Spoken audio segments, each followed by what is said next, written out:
welcome back to Technically F1. Now let's just see what's going on with the Australian Grand Prix. I did this just about yesterday, and oh, I see. This is really deja vu, isn't it? Almost a year to the day, we're seeing some issues with the Australian Grand Prix, and yes, yet again, it has been postponed. Hello, and welcome back to Technically F1, and welcome back to another video. Today, we should be talking about the Australian Grand Prix, what its postponement means, and what is the future of the 2021 season. There will always be another video coming out today, either later or earlier, that will document why the 2021 season will still be great without the Australian Grand Prix, or with it, depending on what happens in this situation. Now, let's get straight into the video. Now, first thing to mention is Australian Grand Prix, is it cancelled or postponed?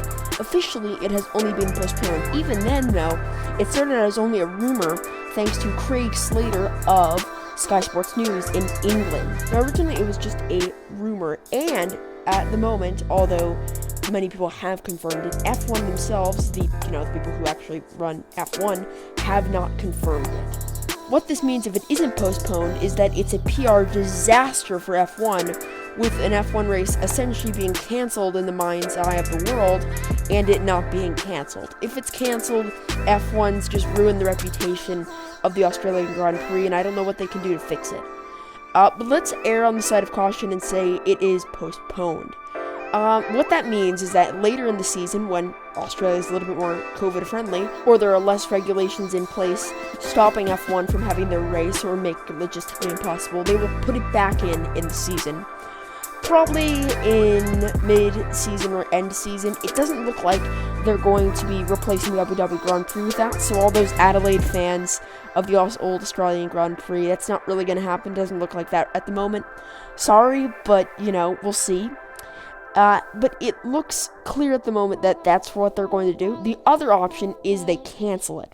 What that means is that they'll probably go and make a PR statement very soon about that within the next couple of days, F1, and say that the Australian Grand Prix is canceled. And what that'll mean is that they're going to be doing one or two more races in place of the Australian Grand Prix. So, we'll get a race, maybe one of the ones that we had on this year's calendar, probably a German Grand Prix at Nürburgring. I can definitely see that one happening. I can also imagine that they're going to try to, fill the current to-be-chosen slot with the Portuguese Grand Prix. That's another prediction, although I didn't mention it in the prediction video. It looks clear at the moment they're going to be filling that to-be-chosen spot with the Portuguese Grand Prix, and that'll mean that the two openings, Australian and to-be-chosen slots, are completely closed off if they do cancel the Australian Grand Prix. What other options are there? Well, it seems clear that they're not going to keep the Grand Prix happening as it's currently scheduled. I mean, as I mentioned previously, it would be a PR disaster for F1 having all these journalists come out and say, yep, it's canceled, have all of these very official people, although not at F1, at these F1 channels, websites, that sort of thing, coming out and saying, oh yes, it's canceled. I noticed the race made a video on it, although Autosport hasn't said anything about it yet. A lot of really official people in F1 have said things about the Australian Grand Prix being postponed or cancelled. So although nothing is totally confirmed at the moment, the confirmation is expected to come in very soon. That's really all the news we have at the moment. Obviously, viewers of Technically F1, you will be the first to learn more about the Australian Grand Prix, the news, and I will be rapidly updating you on that, as well as what takes the slot, the to-be-chosen slot, for the middle of the season, whether it's taken by Nürburgring or whether it's taken by Portimao. Both great tracks, both scenes of great racing this year, and I really can't fault either one. Now, I expect the news to be released somewhat soon, as this has sort of created an uproar. A lot of people like the Australian Grand Prix, and having it essentially just cut off the calendar has stirred up all sorts of things, all sorts of small controversies that I'm not going to get into in this video.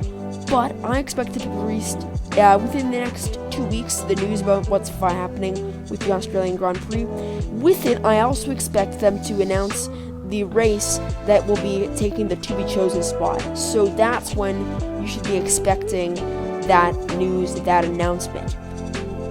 Anyways, thank you for watching today's Technically F1 video. It's a bit of a shorter one, but then again, the news about the Grand Prix isn't fully confirmed yet, and I don't want to make any assumptions.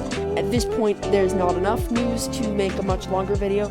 But anyways, if you did enjoy today's video, please consider dropping a like and subscribing. Now, I know a lot of the people who watch our last video, or not our last video, but our most viewed video, probably won't watch this video, but it'll be interesting. A lot of people watch that video, and honestly, it'll be great. Not asking for a bigger community, but what I am saying is, we make interesting content here at Technically F1, and if you're interested, please do consider subscribing. But anyways, thank you, goodbye.